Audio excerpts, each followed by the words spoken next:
다윗이 그 마음에 생각하기를 내가 후일에는 사울의 손에 붙잡히리니 블레셋 사람들의 땅으로 피하여 들어가는 것이 좋으리로다. 사울이 이스라엘 온 영토 내에서 다시 나를 찾다가 단념하리니 내가 그의 손에서 벗어나리라 하고, 다윗이 일어나 함께 있는 사람 600명과 더불어 가드왕 마옥의 아들 아기스에게로 건너가니라.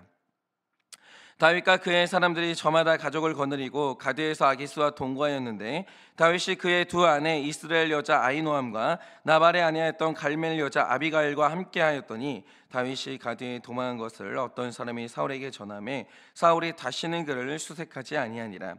다윗이 아기스에게 이르되 바라건대 내가 당신께 은혜를 입었다면 지방 성읍 가운데 한 곳을 내게 주어 내가 살게 하소서. 당신의 종이 어찌 당신과 함께 왕도에 살리이까 하니, 아기스가 그날에 시글락을 그에게 주었으므로 시글락이 오늘까지 유다 왕에게 속하니라. 다윗이 블레셋 사람의 지방에 산 날 수는 1년 4개월이었더라. 다윗과 그의 사람들이 올라가서 구슬 사람과 기스르 사람과 아말렉 사람을 침노하였으니 그들은 옛적부터 술과 애굽 땅으로 지나가는 지방의 주민이라. 다윗이 그 땅을 쳐서 남녀를 살려두지 아니하고 양과 소와 나귀와 낙타와 의복을 빼앗아 가지고 돌아와 아기스에게 이르매, 아기스가 이르되 너희가 오늘은 누구를 침노하였느냐 하니, 다윗이 이르되 유대의 네겝과 여라무엘 사람의 네겝과 겐 사람의 네겝이니이다 하였더라. 다윗이 그 남녀를 살려서 가도로 데려가지 아니한 것은 그의 생각에 그들이 우리에게 대하여 이르기를 다윗이 행한 일이 이러하니라 하여 블레셋 사람들이 지방에 거주하는 동안에 이같이 행하는 습관이 있었다 할까 두려워함이었더라. 아기스가 다윗을 믿고 말하기를 다윗이 자기 백성 이스라엘에게 심히 미움을 받게 되었으니 그는 영원히 내 부하가 되리라고 생각하니라. 아멘. 네, 오늘 우리 교회에서 정말 중요한 주제 중에 하나고, 우리가 목장을 하는 이유, 그리고 우리가 말씀을 듣는 이유이기도 한 오늘의 주제를 좀 말씀드리려고 하는데, 오늘 주제는 우리 교회 목회 철학이기도 하고 굉장히 중요합니다. 한번 잘 들어보시면 좋겠어요. 만약에 여러분이 지금까지 사무엘상 말씀을 쭉 묵상하셨다면 이제 사무엘상 말씀의 흐름을 포착하셨을 거예요. 이게 뭐냐면, 이제 사무엘상을 관통하는 키워드가 있습니다. 그러면 사무엘상을 관통하는 중요한 키워드가 뭐냐라고 할 때 바로 그게 뭐냐면 신본주의와 인본주의예요. 그러니까 이거는 정말 죄예요. 그러니까 우리가 신본주의로 살고 있다면 우리 늘 하나님의 지지를 받게 되어 있고 하나님이 거기에 늘 함께 하시는 거예요. 내가 있는 곳에 하나님이 함께 있어요. 신본주의자의 인생은 그런 거예요. 그런데 인본주의자의 인생은 그가 아무리 생각을 많이 하고 아무리 똑똑하다 한다 할지라도 거기에 하나님의 지지하심이 없고 그가 서 있는 자리에 하나님이 안 계세요. 굉장히 중요합니다. 다시 말해서 사무엘상은 이스라엘의 왕이 누구냐 이걸 요구하는 것에서 시작하거든요. 그러니까 사무엘상이 말하고 싶은 것은 도대체 당신 인생의 왕이 누구냐라는 거예요. 결국 신본주의와 인본주의라는 것은 내 왕이 누구냐 이 문제거든요. 그러니까 내 인생의 왕이 하나님이다. 그러면 그는 신본주의자인 거죠. 간단해요.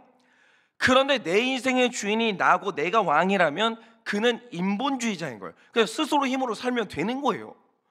내가 내 인생의 왕인데 무슨 하나님의 도움을 청하겠어요. 그냥 본인 알아서 자기 인생을 살면 되는 거예요. 그런데 우리가 오늘 여기에서 날카롭게 봐야 되는 지점이 이겁니다. 그러면 인본주의자는 어떤 사람이 인본주의자입니까?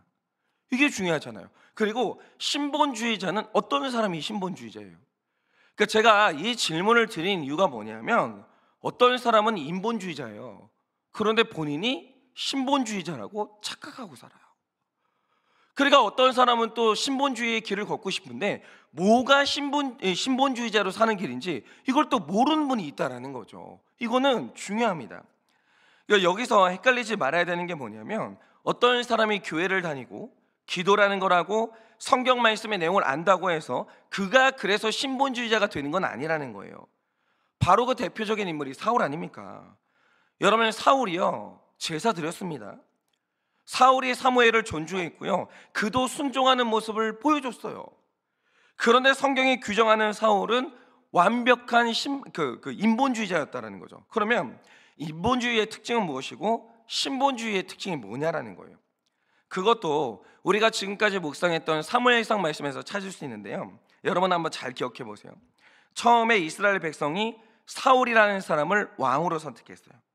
그런데 이제 다 아시겠지만 이 선택은 최악의 선택이었습니다. 내가 선택했는데 최악의 선택이었어요. 그런데 이스라엘 백성들이 왜 나한테 최악의 선택을 합니까?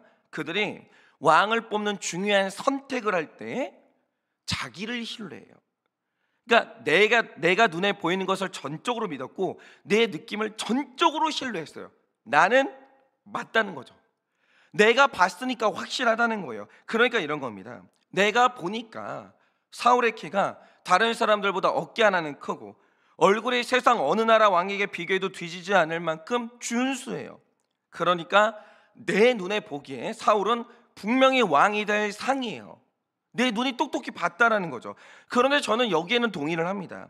사울의 외모는요, 정말 세상 나라 어느 왕에게 비교해도 꿀리지 않을 만큼 훤칠하고요, 귀티가 나요. 그런데 사울의 마음, 다시 말해 중심도 그 외모만큼 아름답고 반듯하냐? 그 중심이 건강하냐? 아니었다라는 거죠. 그의 내면은 자기 얼굴하고 반대로 완전히 병들어 있었는데, 제가 어제 말씀드린 것처럼 여러분, 이 사람 보통 아픈 게 아니에요. 이 사람은 편집성 성격장애가 있었는데 심지어 이런 사람한테 조울증이 있었고 반사회적인 성향까지 있었어요. 그러니까 아무리 외모가 훤칠해도 중심이 이렇게 병들어 있으면 이런 사람은 절대 왕이 되면 안 되는 거예요. 이런 사람은 우리 배우자가 되면 안 되는 거예요. 맞지 않습니까? 그런데 문제가 뭐냐? 사람 눈이요, 죽어도 그 중심이 안 보이거든요. 그러니까 여러분이 중심을 볼 수 있냐? 못 봐요. 그런 눈을 가진 사람이 있다, 나는 그런 눈을 가졌다라고 하잖아요. 사기꾼이에요. 사람 눈은 인간의 중심을 보는 눈 자체가 없어요. 그럴 수 없다라는 거죠.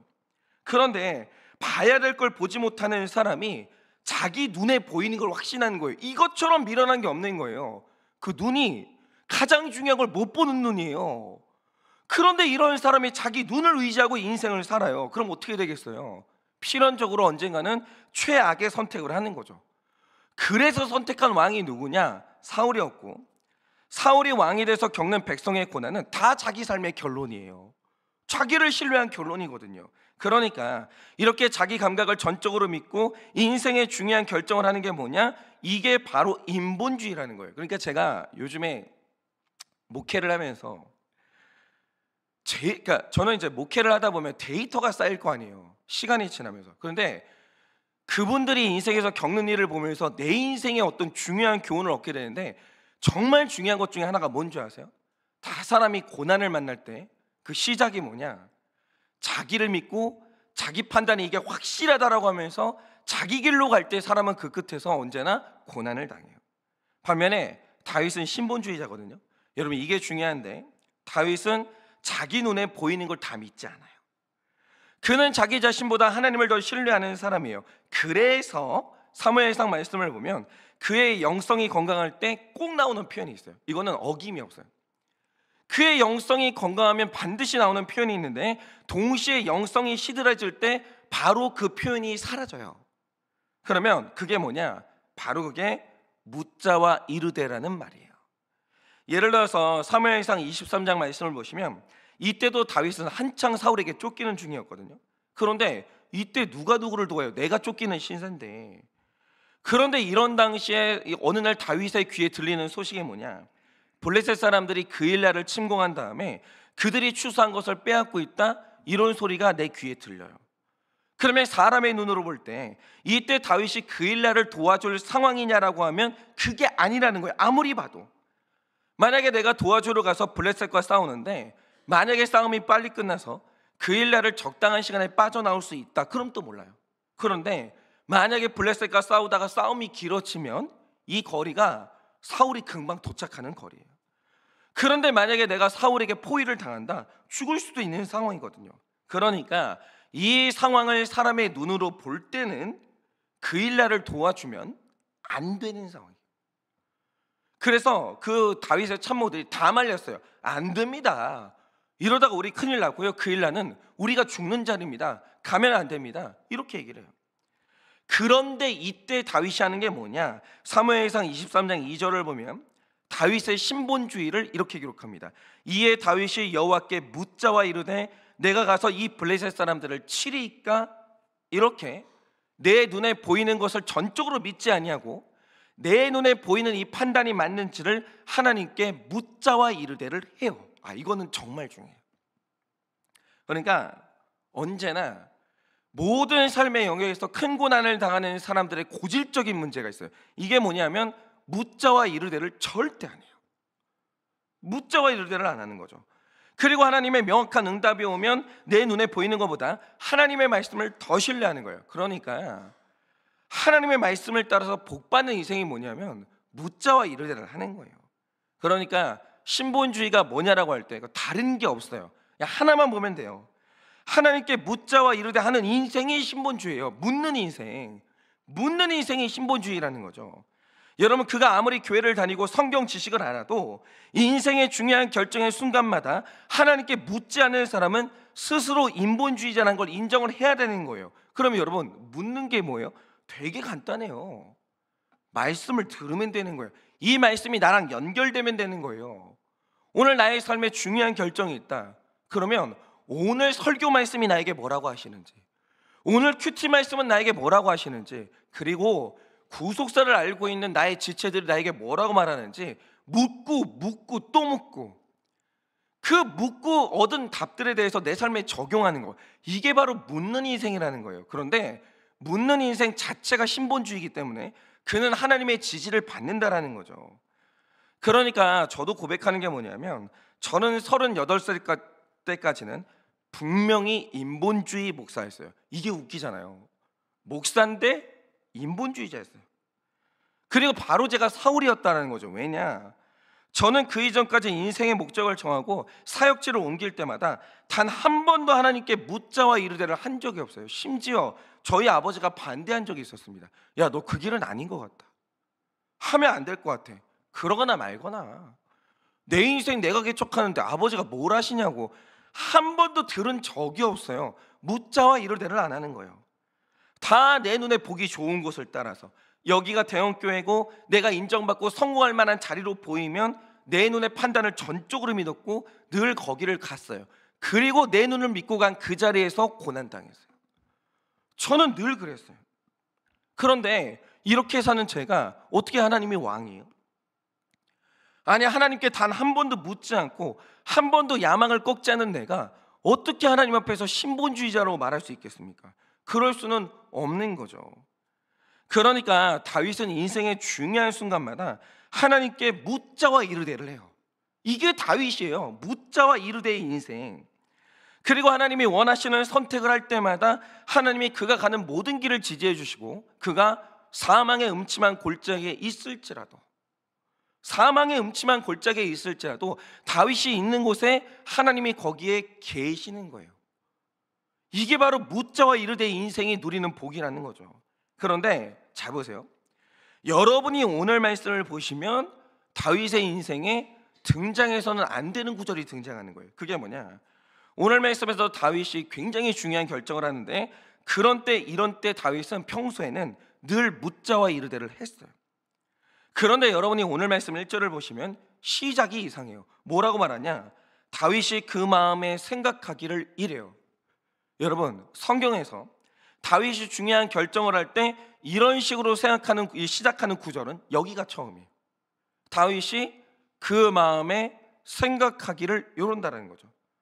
그러면 왜 이랬을까를 생각해 보면, 여러분 2절을 보시면 다윗이 이제 함께하는 사람이 600명가량이다 이래요. 근데 이 600명의 원어를 보면 남성들만 계수한 숫자라는 사실을 알 수 있어요. 그러면 이 말 뜻이 뭐냐?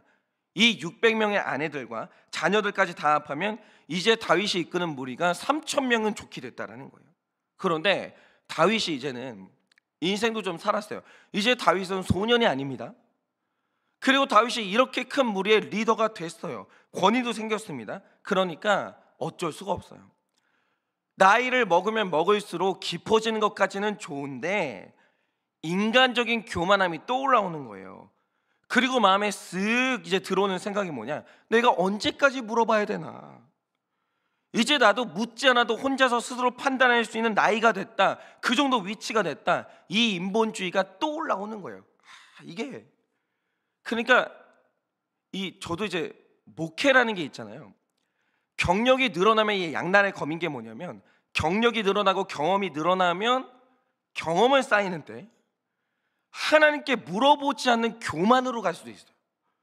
더 이상 안 물어보는 거예요. 그러니까 사울에게 쫓기는 이 상황에서 처음으로 등장하는 표현이 뭐냐? 묻자와 이르되가 아니라 그 마음에 생각하기를 이렇게 시작해요. 이거 지금 큰일 나기 직전인 거예요. 큰일 나기 직전인 거예요. 그런데 내가 하나님께 묻지 않고 생각해서 내린 결정이 뭐냐? 내가 사울의 손에서 벗어나 안전을 확보하는 길은 블레셋으로 들어가는 길이다, 이런 결론을 내요. 그리고 4절을 보면 정말 사울이 다윗이 블레셋 안으로 들어갔습니다, 이 소식을 듣고 다시는 그를 수색하지 않았다라고 해요. 적중한 것 같죠? 다윗이 적중한 것 같아요. 그런데 중요한 건 이겁니다. 자, 스스로 판단해서 블레셋으로 들어갔고 정말로 사울은 피했어요. 그러면 블레셋은 사울이 통치하는 땅보다 안전한 땅이냐라고 하면 그게 아니었다라는 거예요. 왜냐? 여러분, 블레셋은요 이스라엘의 평생 원수예요. 그것은 하나님의 축복이 전혀 없는 땅이라는 거예요. 그래서 여러분이 오늘 말씀도 보셔서 아시겠지만 블레셋에서 살고 있다 보면 어느 날 일어나는 일이 뭐냐? 이스라엘하고 싸워야 돼요. 그 구조 안에 있으면 어쩔 수가 없는 거예요. 그런데 다윗이요 이런 땅으로 들어가 버린 거예요.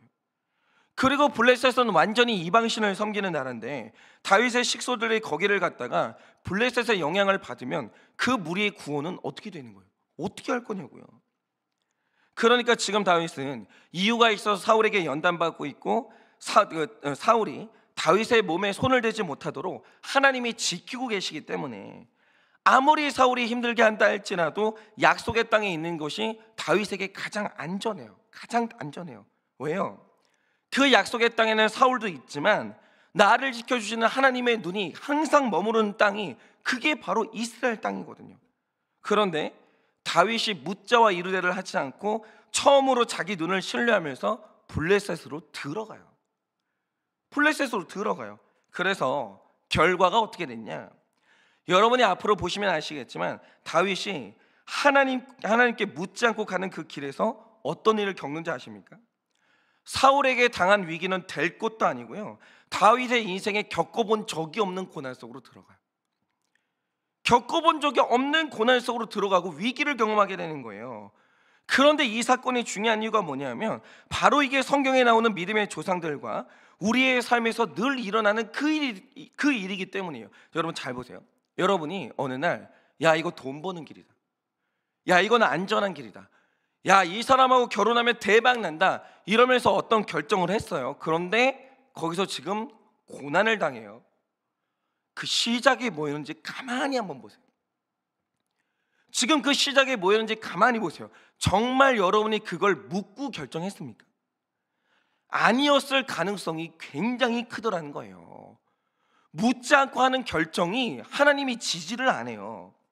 여러분 그런 일이 계속 일어나는데, 예를 들어서 여러분이 창세기 12장을 보면 약속의 땅에서 기근을 만나는 아브라함을 보게 돼요. 그런데 이때 아브라함이 내리는 결정이 뭐냐? 자세히 말씀드리자면 이런 겁니다. 아브라함이 하나님을 만나기 전에 살았던 땅이 갈대아 지방이라고 해요. 그런데 이 갈대아 지방의 이 특징이 뭐냐면 물이 어마어마하게 많아요. 물이 어마어마하게 많아요. 그래서 이 갈대아 지방은요 농사가 실패를 안 하는 땅이에요. 굶어 죽을 수가 없는 황금 땅이라는 거죠. 그런데 아브라함이 이런 땅에 살다가 하나님의 명령에 순종해서 약속의 땅이라는 가나안 땅을 갔어요. 그런데 갈 때 아브라함이 상상했던 게 뭐냐면 하나님이 약속한 땅이시니까 훨씬 더 물이 많겠지, 훨씬 더 좋은 땅이겠지, 이렇게 생각하고 갔거든요. 그런데 웬걸요? 가서 처음 보는 광경이 펼쳐지는 거, 그게 뭐냐? 비가 안 와요. 그런 일은 갈대아 땅에는 없거든요. 그런데 약속의 땅에 갔더니 비가 안 오는 거예요. 갈라지고 마른 땅을 처음 보는 거예요. 근데 이걸 보니까 아브라함은 이게 공포인 거예요. 그러니까 자기 눈에 딱 볼 때 가나안 땅이 사람 굶어 죽기 딱 좋은 땅처럼 보이는 거예요. 아브라함의 눈에는 그렇게 보이는 거죠. 그런데 하나님이 말씀하시는 게 뭐냐? 아니야, 여기가 네 인생의 가장 좋은 땅이고 바로 여기에서 네 자손이 번성할 거야, 너는 부흥을 경험하게 될 거야, 이 말씀을 하시는 거예요. 내 눈에 보이는 것과 하나님 말씀이 다른 거예요. 그런데 이때 아브라함이 하나님의 말씀과 자기 눈의 감각 중에서 뭘 더 믿었냐? 자기 눈의 감각을 더 신뢰합니다. 그래서 이집트로 피신해요. 하나님의 말씀이 안 된다고 하는데, 공동체가 안 된다고 하는데 내 눈이 맞다는 거예요. 내 판단이 맞다는 거예요. 그래서 이집트로 피신해요. 그런데 여기에서 절묘한 게 뭔지 아십니까? 오늘 다윗이 묻자와 이르되하지 않고 블레셋으로 피신한 덕분에 정말 사울의 위험에서 벗어났어요. 마찬가지로 아브라함이 하나님께 묻지 않고 이집트를 갔어요. 그래서 정말 기근의 고통은 피했어요. 그건 맞아요. 그런데 그들이 거기에서 생각했던 행복과 평안이 그 땅에 있었냐라고 하면 그게 아니었다라는 게 문제예요. 여러분, 아브라함이 자기 감각을 믿고 가나안 땅보다 더 좋아 보이는 이집트로 갔어요. 그래서 무슨 일을 만났습니까? 어떤 일을 만났어요? 제가 예전에도 이것에 대해서 굉장히 재미있는 그 얘기를 해드렸었는데 한번 더 들어보세요. 그게 뭐냐? 이 창세기 12장 11절을 보면 아브라함이 아내 사라한테 그런 말을 해요. 뭐냐? 당신이 아리따운 여인이다. 이 이집트로 와보니까 당신은 아리따운 여인이라 이렇게 얘기해요. 근데 이 말을 가나안 땅에서는 안 해요. 근데 말씀을 보면 이집트로 갔더니 하는 말이 뭐냐? 여기서는 당신이 아리따운 여인이라 이렇게 얘기해요. 그런데 이게 이상한 게 뭐냐면 당시 사례의 나이가 67세였어요 70이 다 됐어요. 젊은 시절을 다 간 거예요. 그런데 아브라함이 이집트에 갔더니 사라의 아름다움 때문에 굉장히 불안해요. 왜냐? 이게 갑자기 의처증 때문에 그런 게 아니라 그가 머리를 써가지고 이집트를 갔더니 하필 그 나라 사람들이 가장 좋아하는 여자 취향이 딱 내 아내인 거예요. 이상해요. 그 나라 사람들이 가장 좋아하는 얼굴이 누구 얼굴이냐? 하필이면 내 아내 얼굴이 이집트 사람들이 제일 좋아하는 얼굴인 거예요. 그래서 가는 곳마다 이집트 사람들이 계속 내 아내를 힐끗힐끗 쳐다보는 거예요. 고난이 슬슬 시작이 되죠. 그런데 이때 아브라함이 두 번째로 던진 자기 머리를 써서 만든 카드가 뭐냐? 사라는 내 누이라고 말해요. 그런데 여러분, 아브라함이 왜 자기 아내를 왜 내 누이라고 소개하는지 아십니까? 당시에 남자가 여자와 결혼을 하려면 반드시 지켜야 되는 법이 있었는데, 내가 이 여자랑 꼭 결혼을 하고 싶다 그러면 신부 측에서 얼마의 지참금을 요구하든지 간에 남자는 반드시 그 돈을 내야 돼요. 그런데 만약에 이제 아브라함이 사라의 지참금으로 20억 정도를 부른다라고 하죠. 그러면 일반 남자가 해야 될 일이 뭐냐? 이 사라와 결혼하기 위해서 열심히 일해서 그 돈을 마련해야 돼요. 그런데 일반 서민 같은 경우에 20억에서 10억을 번다라고 하면 그게 얼마나 걸리겠습니까? 뭐 5년도 걸릴 수 있고 10년도 걸릴 수 있고 20년도 걸릴 수 있어요. 예를 들어서 야곱이 라헬을 얻기 위해서 지참금을 마련했는데 그 돈을 마련하는 시간이 몇 년이었냐? 14년이었습니다. 이게 일반적이에요. 14년을 벌어요. 그렇게 번다라는 거죠. 그러니까 아브라함이 생각한 게 뭐냐면 상대방이 지참금을 마련하는 동안 나는 기다리면 되는 거예요. 그런데 만약에 1년만 기다려도 기근이 끝날 수 있거든요. 그러면 야밤에 조용히 도망치면 되는 거예요. 기가 막히죠. 자기가 생각해도 자기 머리가 너무 좋은 거예요. 이 여성은 내 누이입니다. 결혼하고 싶으면 한 10억 가져오세요. 기다리는 동안 도망가면 되는 거예요. 이런 계산이 있었던 거죠. 그런데 이 금액과 작전이 누굴 대상으로 짠 거냐면 웬만큼 돈이 많은 귀족이라도 통하는 작전을 짠 거예요. 한 20억 30억 부르면. 그런데 아브라함이 이 작전을 짜고 얼마나 흐뭇했겠어요. 자기가 생각해도 자기는 너무 똑똑한 거예요. 그래서 마음이 편안하게 있었겠죠. 그런데 여기에서 일어날 수가 없는 일이 벌어지는 거예요. 그게 뭐냐? 누군가가 내 아내를 좋아한다라고, 나는 네 아내와 결혼하겠다고 나타났는데 창세기 12장 15절을 보면 하필 그 사람이 누구냐? 이집트에서 가장 높은 딱 한 사람, 이집트 왕이 내 아내한테 꽂힌 거예요. 그런데 아브라함이 이 작전을 짤 때는 설마 왕이 내 아내를 찍을 줄이야, 이거는 계산을 넣지를 않았던 거예요. 그런데 상상도 안 했던 일이 일어나요. 묻지 않고 들어간 그 땅에서 상상을 안 했던 일들이 벌어지기 시작하는 거예요. 그런데 여러분, 왕한테 30억이 현금으로 있을까요? 없을까요? 여러분, 파라오에게 30억은요 현금으로 내는데 할부도 아니고 일시불로 하루에 낼 수 있는 돈이에요. 그러니까 보세요. 지금 믿음의 사람 아브라함한테 기근이 왔는데 이걸 믿음이 아니라 자기 머리로 풀려고 했거든요. 묻자와 이르되를 안 해요. 자기가 생각하여 이르되를 하는 거예요. 그런데 문제가 뭐냐? 내 힘으로 내 머리로 문제를 풀려고 하니까 계략을 펼칠 때마다 실패해요. 이게 좌절이 되고 꼬이기 시작하는데, 그러다가 결국 아브라함은 기근보다 더 큰 고난을 만날 뻔하는데 자기 아내를 잃어버릴 뻔해요. 그러니까 자기 감각을 잊으면서 묻지 않은 인생이 결국 이렇게 되는 거예요. 그러니까 이걸 적용해 보면 인생을 살면서 우리가 얼마나 큰 고통들이 오겠습니까? 그런데 이 고통을 피하겠다고 하면서 내 생각으로 자살을 선택하시는 분들이 있어요. 그럼 맞아요. 만약에 내가 자살을 한다 그러면 이 땅에서 나를 괴롭혔던 빚쟁이들, 나를 괴롭혔던 각종 시험의 압박, 상처의 문제들, 이런 이 땅의 고통들은요 우리가 자살하는 그 즉시로 우리를 쫓아오지 못해요. 더 이상 우리를 수색하지 못합니다. 자살하는 순간 그건 확실해요. 이 땅의 모든 문제로부터 여러분은 자유하게 됩니다. 완전히 탈출해요. 그런데 길어봤자 80년이면 사라지는 문제에서 탈출하고자 자살하면 그 뒤에 일어난 일이 뭐냐? 영원히 벗어날 수가 없는 지옥으로 들어가요. 이게 말이 안 되는 거예요. 그러니까 여러분, 속으시면 안 되는 거예요.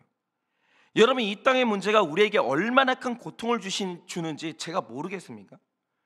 저도 그 고통을 당해봤고, 제가 사랑하는 성도님들이 지금 그 고통 때문에 잠을 자지도 못해요. 제가 예전에 우리 교회에서 이제 연우라는 아이 때문에 기도 제목을 냈잖아요. 걔가 며칠 전에 심정지가 왔어요.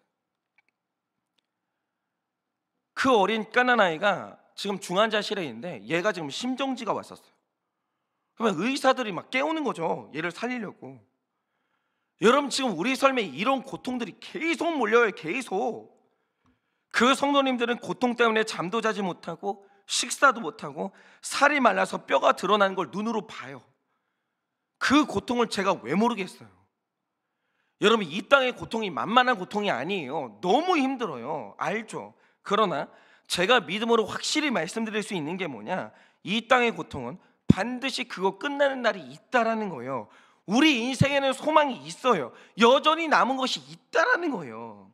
그리고 택자가 이 땅의 고난을 잘 통과하고 나면 그 인생에 무지개가 뜨는 날은 무조건 일어나요. 택자의 인생의 고난 끝에는 무지개가 떠요. 그게 노아가 본 거 아닙니까? 무지개 언약. 이거는 변할 수가 없는 하나님의 언약이라는 거예요. 모든 택자의 고난의 끝은 무지개를 봐요. 그런데 이 땅의 고통을 피하겠다고 자살하면 그 뒤에는 영원히 끝나지 않는 지옥의 고통이 있는 거예요. 그러니 오늘 여러분의 감각을 믿지 마세요. 이 고통은 끝나지 않을 것이다. 이 고통보다 더 큰 고통은 없다. 차라리 죽음이 낫다. 이건 여러분의 감각이잖아요. 그거 믿지 마세요. 하나님의 말씀을 신뢰하고 내가 있어야 되는 고난의 광야, 내가 있어야 되는 기근의 자리에서 버텨야 돼요. 이런 말씀이 언약하는 게 뭐냐? 네가 잘 버티면 그건 끝나. 네가 성화돼. 그리고 너의 인생의 마지막에 무지개를 보는 거야. 하나님이 언약을 하시는 거예요. 그 언약을 믿으세요. 버티셔야 돼요. 통과하셔야 돼요. 그래서 마침내 하나님이 보여주시는 언약의 무지개를 우리 모두가 보는 우리 인생 되어지기를 예수님의 이름으로 축원합니다. 오늘 우리 수요일이니까 적용 질문 드립니다. 나는 그 마음에 생각하기를 하십니까? 묻자와 이르되를 하십니까? 나는 그 마음에 생각하기를 하십니까? 묻자와 이르되를 하십니까? 그 마음에 생각하여 결정한 일로 고난을 겪은 적이 있으십니까? 그 마음에 생각하여 결정한 일로 고난을 겪은 적이 있으십니까? 묻고 결정한 일을 통해 받은 복이 있으십니까? 묻고 결정한 일을 통해 받은 복이 있으십니까? 묻자와 이르되가 어려운 이유는 무엇입니까? 묻자와 이르되가 어려운 이유는 무엇입니까? 이 시간에 제가 기도하고 축도함으로 예배를 마치겠습니다. 기도하겠습니다. 하나님, 저는 목사이지만 인본주의자였습니다. 늘 내 눈에 보이는 것을 믿고 내 판단을 믿고 내 감각을 믿으며 그렇게 인생의 모든 일을 결정해왔고, 하나님이 아니라 하시면 내 판단이 맞다 하며 하나님의 뜻도 꺾는 인생이 바로 저였습니다. 그런데 눈이 보이지 않는 인생이 자기 눈을 믿고 앞을 걸어가니 구더기가 있어도 보지 못하고 걷다가 빠지고 고난을 당하는 인생이 제 인생이었습니다. 하나님, 이제는 생각하여 이르기를 하지 아니하고 묻자와 이르되 하기를 원합니다. 나는 나를 믿지 못하겠고 나는 연약하다는 것을 주님 앞에 전적으로 고백하오니 하나님 아버지, 이제 한 걸음이라도 주님께 묻고 걸어가고자 합니다. 하나님, 가야 되겠습니까? 가지 말아야 되겠습니까? 하나님, 해야 되겠습니까? 하지 말아야 되겠습니까? 하나님, 어떻게 해야 되겠습니까? 어떤 한 걸음이라도 주님께 묻자와 이르되 하며 그렇게 묻고 가겠사오니 하나님, 우리 모두에게 말씀하여 주시고 하나님께 묻고 결정하는 모든 길에 하나님이 은혜를 더하여 주사 다윗처럼 복받는 인생 될 수 있도록 은혜를 허락하여 주시옵소서. 지금은 우리 주 예수 그리스도의 은혜와 하나님 아버지의 그 크신 사랑과 성령님의 위로하시고 교통하여 주시는 그 역사하심이 오늘도 자기 생각을 전적으로 믿지 아니하고 하나님께 묻자와 이르되 하여 하나님께 복을 받으며 그 길을 걷고자 하는 모든 주의 백성들의 머리 위에 지금으로부터 영원 무궁토록 함께 있을지어다. 아멘.